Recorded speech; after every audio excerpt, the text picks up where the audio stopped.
ఇది ఉసిరికాయ పచ్చడి.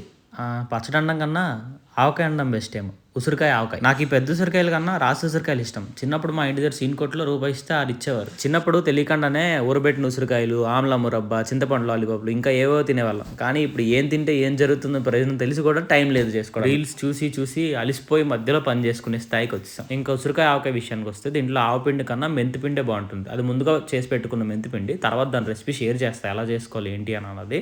నేను ఇప్పుడు కూడా కప్పుల కొలతలోనే తీసుకుంటాను. నాకు 6 కప్పుల తురుము వచ్చింది. 6 కప్పుల తురుముని ఫస్ట్ పల్లి నూనెలో వేసి మగ్గించిన తర్వాత 6 కప్పుల తురుముకి ఫుల్ కప్ ఆఫ్ కారం, హాఫ్ కప్ ఆఫ్ ఉప్పు, హాఫ్ కప్ కంటే కొంచెం ఆవపిండి, హాఫ్ కప్ ఆఫ్ మెంతిపిండి. ఇంగు అన్నది ముందే నేను నూనెలో వేసాను. ఉసిరికాయలు మగ్గించినప్పుడు చేతితో కాకుండా చక్కగా స్పూన్తో కలుపుకోండి. చేయి కారం అంటుంది, మండుతుంది, ఎందుకు ఆ బాధ అంతా. స్పూన్తో కలుపుకున్నాం అనుకోండి హ్యాపీగా చేయికి పసుపు వేయడం మర్చిపోయాను అనుకున్నారు కదా, మర్చిపోలే, ఇప్పుడు వేసా.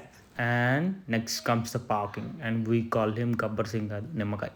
ఒక 1, 2, 3 అవర్స్ పక్కన పెట్టండి. పెట్టిన తర్వాత చిన్న చిన్న డబ్బాలు వేసి అందరికి ఇవ్వండి, ఒక్కలే తినేయద్దు.